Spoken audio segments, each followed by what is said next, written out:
Hello and welcome to the watering hole. Thanks for checking out this clip. Don't forget to like and subscribe because that'll make the baby Jesus cry, and I know how much you guys love making the baby Jesus cry. Anyway, shall we get on to some... Still happens. Yep. Yeah. Awful. Shall we get on to some tweets? Do it. Tweet us up. Tweet time. All right, so we're starting with Amjed, who their handle is @SnowflakeTears, so you know this is going to be good. The left went from forcing vaccines or you're fired to my body, my choice really fast. Do you know what the difference is here? There's a couple differences. Just minor ones.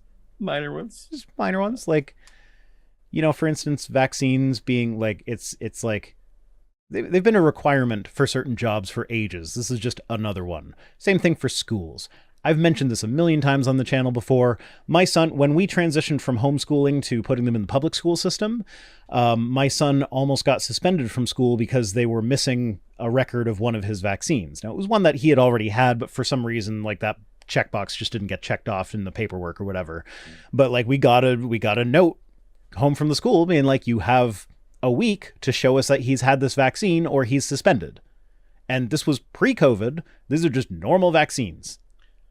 Yeah, exactly right. Like, I still have my quote vaccine passport from when I was a child, when I was a baby. It's a little yellow booklet that lists all the vaccines that I've had, so that you can show it to the daycare centers and show it to the schools and say these are the vaccines that he's had. And I use it as an adult still because you're supposed to get tetanus shot every 10 years, and that's where I still record when I get my tetanus shot. And of course, you know, in forcing vaccines, there's no force. Everyone has full choice. There's no life-saving thing that is denied to you, or a life-threatening thing that is, you know, thrust upon you for choosing not to be vaccinated. There's some special privileges that maybe you don't get if you make a certain choice, but every choice has pros and cons. You make that thing. You know, the allusion to my body, my choice being related to the abortion services. You are literally... To be fair, if we go like the my body, my choice thing actually started with abortion and then was hijacked by anti-vaxxers. That's correct. Yeah, that's funny that was also funny to me. Does he think that debuted with the anti-vax situation? Like, don't know what kind of history these guys know. But yes, of course. So the, you know, completely denying services, means that they literally have no choice, versus you who just don't like the consequences of a choice you'd like to make. So sorry. Yeah. So Accelerator Gun says, hi, VR channels like yours and Paulogia have been a great support as I left the church. I don't see my family much anymore, but I feel much more prepared to have a conversation with them than I did a few months ago. I'm glad to hear that. Also keep in mind, you don't have to bring up religion if you like, you can keep the conversation away from that. Like, I mean, obviously if they bring it up, then it can get annoying, but it is possible to have family interactions with very religious family members that have nothing to do with religion.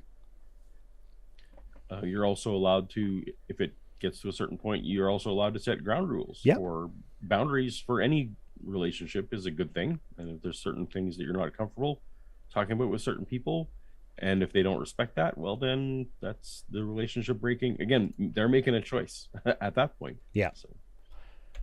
All right. Next tweet. This is just one that I included because I thought it was funny. And I think the guy that posted this is actually a crypto bro. So he's kind of like poking fun at his own community here. His own thing. It was for newbies in crypto, #crypto crash, because Bitcoin is down. I forget, it was like 6% when I checked earlier today. Year to date, it's down like 45% or something. Like it's down. But we have pentagon, hexagon, octagon, and portfolio gone. I thought that was cute, so I included it. Cute. And the next one is also just one that I thought was funny. And this is me. I am a twit on tweets. I sometimes include my own tweets. So what was going through my head when I retweeted you, like you said, the complexity, spoiler, the complexity is always reducible. So what was going through my head was like, well, what if it's an ear? Because that's irreducible. And I'm like, okay, well, I can't really there's no real good way that I can think of to make that joke in one go. So I'm just going to retweet it and say, what if it's an ear, and hope that my audience just gets it. And then the first response I got was Sly Spy. Thank you so much for being the straight man on this one, Sly Spy. They said the ear can be split into multiple cells, to which I responded, but then it has become irreducibly complex, with Horatio. Oh, I should have queued that. I knew this was coming. I should have queued up the wah thing from the song. Like, oh, should have done it. Oh, too late now. Anyway, I was just so happy that this played out. Like, this couldn't have played out more perfectly. We have a YouTube show set up to self-congratulate on our own tweets. That's what... I was happy that someone else I don't know whether they thought of the joke and they were setting me up for it, or whether it just happened to go that way. But I'm just happy that I got the setup, because I could have just not got the setup, and like 2 people could have liked it, and it could have just disappeared into the into the archives. Godless Blessing says, but she would not have been so egotistical and have left any and all prayer notes up there. It would have been okay, right? To get all pray, heathen and religious alike. I think what that's saying is that, I'm sorry, that wasn't very clear, but I think what that's saying is that, like, if everybody's allowed to put a prayer up and they don't get taken down for any reason, then, well, except for like explicit language or whatever, then that would be okay. I would still have issue with that. It's not, but it's better. Yeah, that would be better than making it specifically Christian prayer, but that still leaves out the atheists who don't pray generally. Right. It's generally inappropriate for, in a power dynamic situation like that, in a government situation where you are leading, prayer in any way. So it's always okay for the student on their own to do it. But yeah, the teachers should not be influencing the religious lives of their students. Owen Strachan, I'm not sure how to say his last name, says, embarrassment over the Bible's teachings is likely a tell that you're not born again. True Christians, trademark, love Scripture, all of it, and without exception or hesitation, he says as he wears his mixed fabric suit.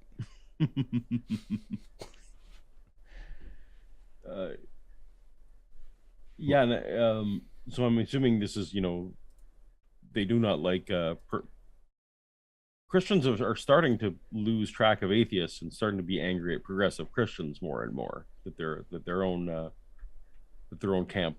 Go ahead. I find that absolutely hysterical, because if you were to take a modern super conservative Christian and drop them in the 12th century, right, then they would be super duper progressive by comparison. Like you read the Bible in a vulgar translation that anyone can read? Heresy. The Bible's supposed to be in Latin or whatever.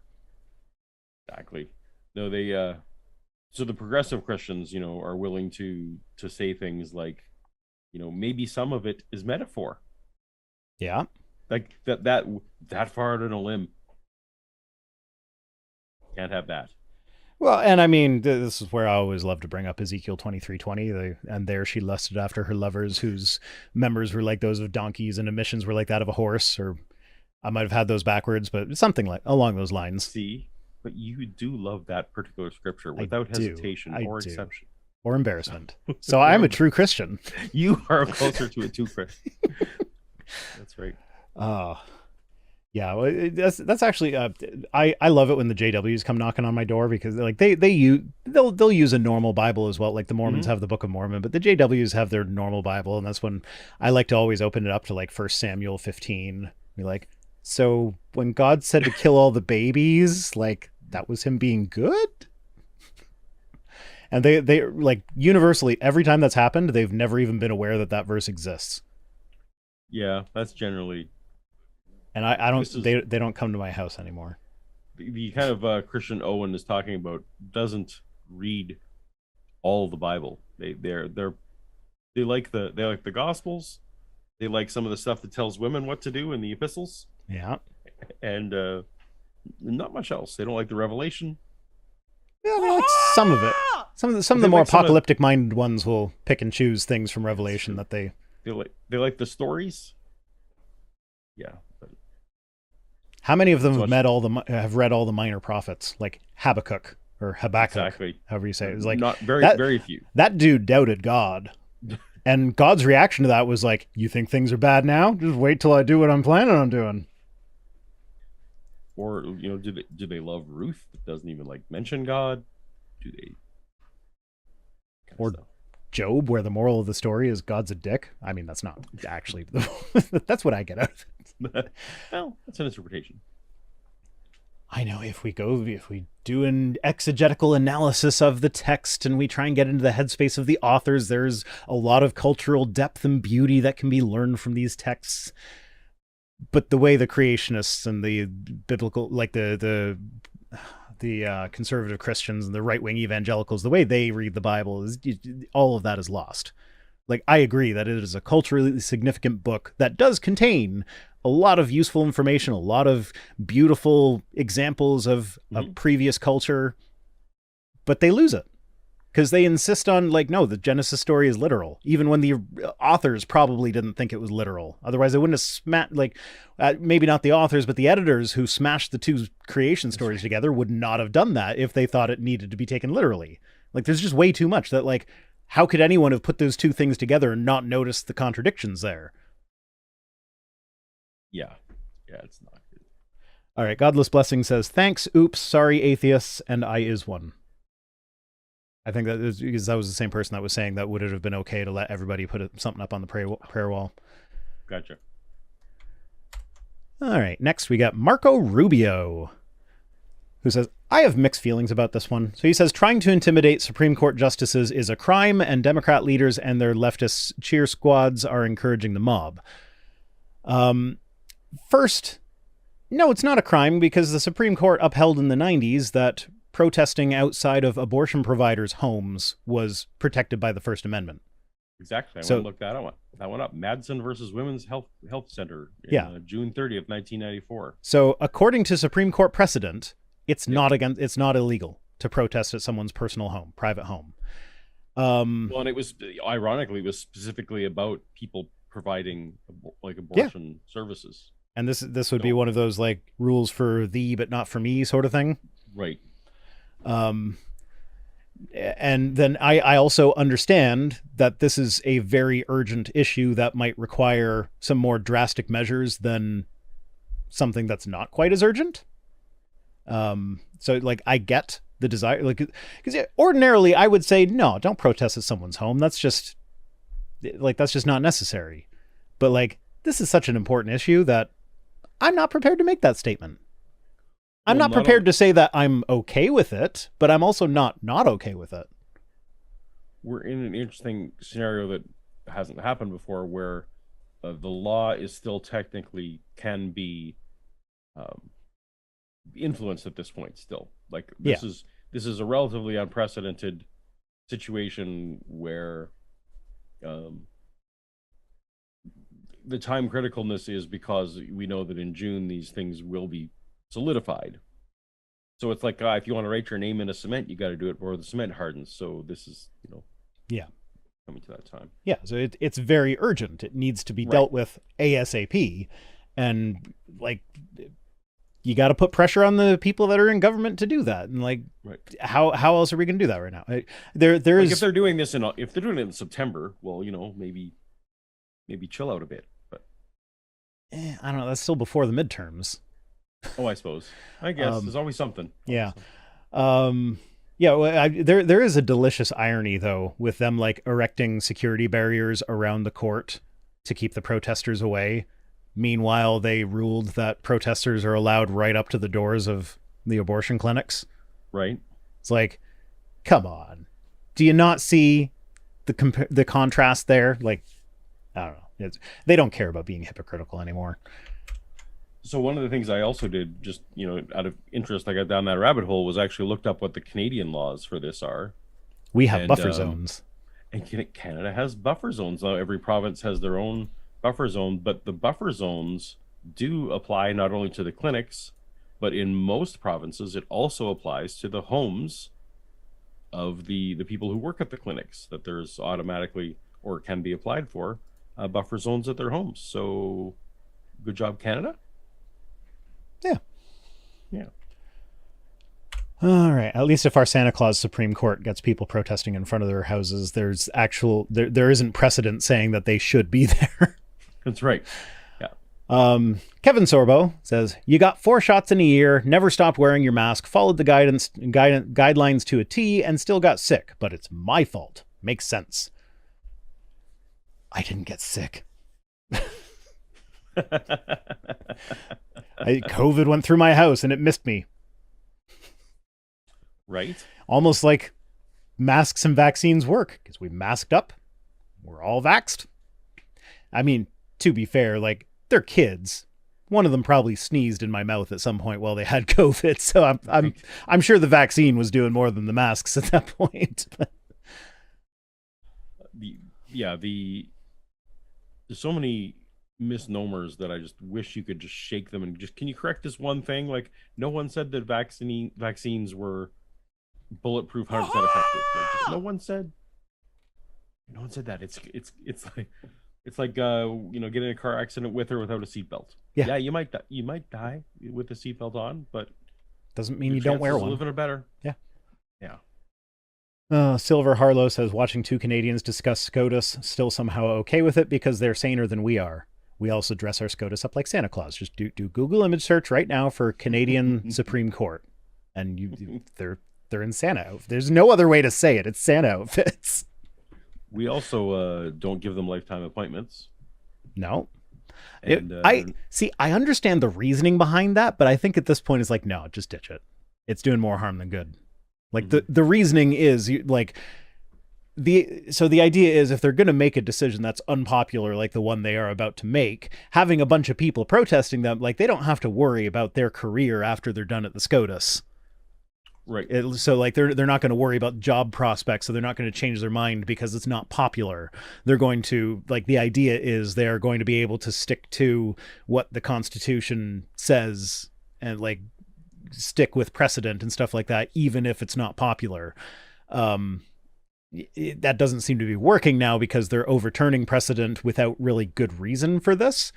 Like, Kavanaugh's justification is that, like, abortion is not, like, access to abortion is not firmly entrenched in our history. And it's like, black people not being slaves is not firmly entrenched in your history, man. That's not a good argument.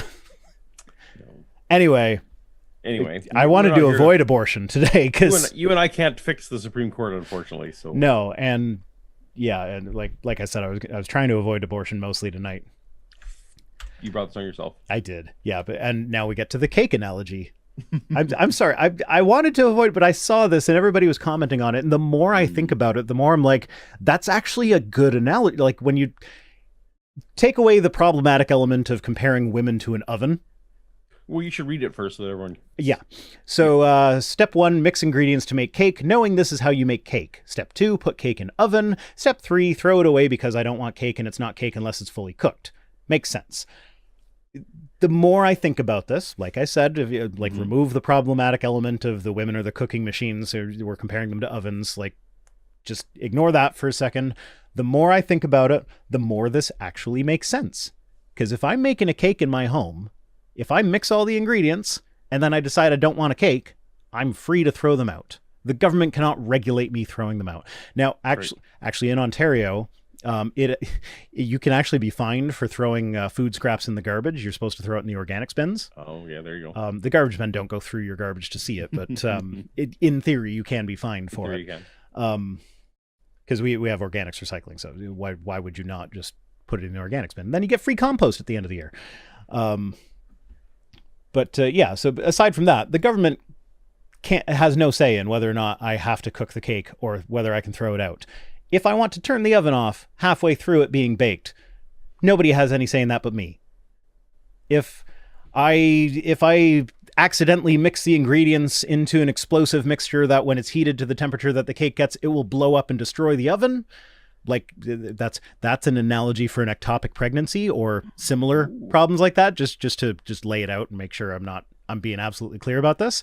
So, like, if something that's going to destroy the oven, you can take that cake out before it destroys the oven. And then this also brings up the question of, when does cake batter become a cake? According to Sorbo's logic, it would have to be as soon as it's mixed before it even goes in the oven. It's a full cake already. But it's not. And we all know it's not. So, like, he accidentally made a really good analogy. But what if your neighbors want you to have cake?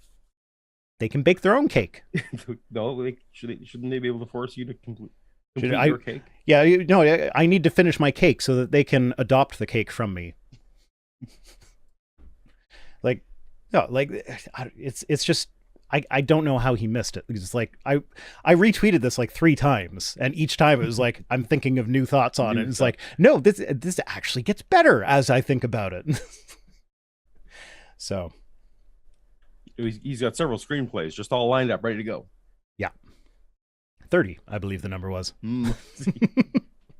But the liberals are in control of Hollywood, so they don't want him.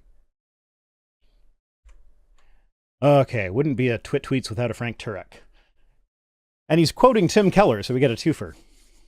So that's always good. Describe the God you rejected. Describe the God you don't believe in. Maybe I don't believe in that God either. It's like, no, you describe the God that you do believe in, and I'll tell you whether or not I believe in that and why. Like, it's backwards. They always get it backwards. Have you never had anyone try and use that on you? This one? Not really. In person, I did in my early deconversion time. Yeah, this is supposed to be this whole bridge building, right? And you're there. Yeah.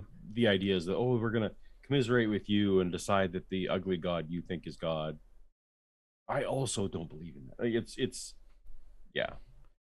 Yeah. Well, if somebody tried that on me now, I just send them to my 45-minute video explaining why I don't believe in the Christian God. Like, he's not consistent with the description of him in the Bible. It's like, yeah, I had to take an overly literal approach to things with that video, but it's no more literal than a lot of Christians take. So, but of course, yes, they've totally flipped the burden of proof there. Yeah. Are you aware of the current controversy surrounding Tim Keller? No. So Tim Keller is in some hot water with the Christians because recently, let me see when it was, April 29th, he started a thread where he was admonishing Christians for wanting to legislate certain sins and completely ignoring other sins, and having them maybe think about the fact that maybe Jesus doesn't actually want people to legislate sin one way or the other at all, and then maybe you're just supposed to convince people through having them being saved. I mean, and that is kind of it's quite a great thread. That's kind of the picture you get of what you're supposed to do when you read all the passages regarding how you're supposed to relate to the government in the New Testament. It's all like, render unto Caesar what is Caesar's, obey the authorities, for the authorities are appointed by God. So it's never try to change them. One little part of the thread, like here are 2 biblical moral norms. One, is it a sin? It is a sin to worship idols, and 2, do not murder. If you ask evangelicals if we should be forbidden by law to worship any other God than the God of the Bible, they'd say no. But, we want this other sin to be. Well, would they say no? Well, this is... I feel like some would say yes.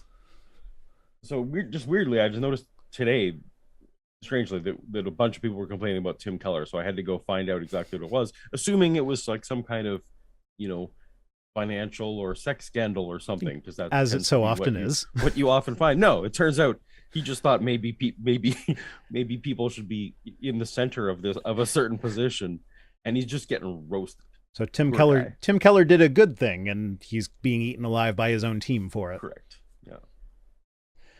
That's sad, actually. It is. All right. And then, so I saw everybody respond to this one, so I thought I'd include it. What do you meme? Wado yo meme? Wado yo meme?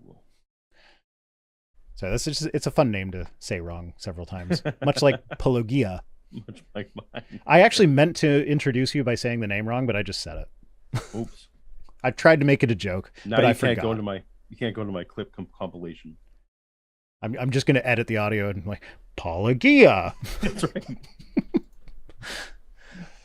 So have you had something traumatic happen in your life that pushed you either closer or further from God? If so, why do you think that was? So I didn't. Like, probably the traumatic thing that the thing that moved me away from God was not traumatic. It was very it was gradual, it was slow. It was just like I noticed that there were problems with the Bible and I tried to ignore them for a while, but they just kept cropping up, especially cuz like one of the problems was in the Christmas verses, and they're read every year in church. You can't avoid them. They're there all the time. So every year I was reminded of this problem, and I thought the Bible was perfect. And if there's a problem, it can't be perfect. Even if there's a solution for it, it could have been worded in a way that it wouldn't need a solution in the first place. And so that just kind of started me on the path of like, well, if there's problems with the Bible, then maybe not everything the Bible says is true. And if not everything the Bible says is true, then maybe the God character of the Bible doesn't exist. And it just kind of cascaded from there and built up to it. And that was kind of, it wasn't any one moment was traumatic that brought me away from God. And the traumatic event that has happened recently in my life, as if anything, like it hasn't brought me closer to or farther away from God. I still don't believe God exists, and I didn't believe before. But now I have like extra motivation to not believe that God exists. Because why would I want to go somewhere? Why would I want to go to a quote unquote paradise with full knowledge that my wife is being tormented in hell for all eternity while I'm enjoying paradise? That would kind of ruin paradise for me. Or God erases your memory and then you're not the same person. Yeah. Like, yeah. When I retweeted this, I didn't know we were going to be doing this, covering this one today. I retweeted this one and said something along the lines of, for me, when I discovered God didn't exist, that put a real rift in our relationship. And it's kind of meant as a joke, but it is actually, to me, the trauma didn't come until I had the realization. Like, and as soon as I had the realization, that was immensely traumatizing. It was like John has the order of operations here wrong here, at least in my case. The trauma. Well, that's true for a lot of people. Now, it is true for some people that something traumatic happens and that's what sparks the non-belief. And that's perfectly valid as well. It's like that brings up like it's just a different approach to the same thing. Is like that's more of a problem of evil approach. Is like, why would God allow shit like this to happen? Exactly. Christians do like to really gatekeep. There's no gatekeeping on the way in. Doesn't matter how bad your reasons are for believing in God. You're welcome in the church and you're saved. Blah blah blah. But that getting out, it's like trying to cancel your cable subscription. Or how about not cancel the cable subscription? Getting back in is like trying to get my daughter's cell phone plan back onto auto pay. So that's a nightmare. Like this company, I don't know what's going on with their website, but like I add my credit card and it has my credit card there and I say just charge it every month and they say, oh sorry, we can't do that. Why not? Because it hasn't been added for 24 hours. I added it a month ago. And like so every month my daughter's cell phone just stops working at some point. And then she tells me like 5 days later, oh yeah, I tried to text you and it didn't work. Really? And then you got to go like so I got to go do it manually, and I keep calling them being like, hey, can you just take my money every month?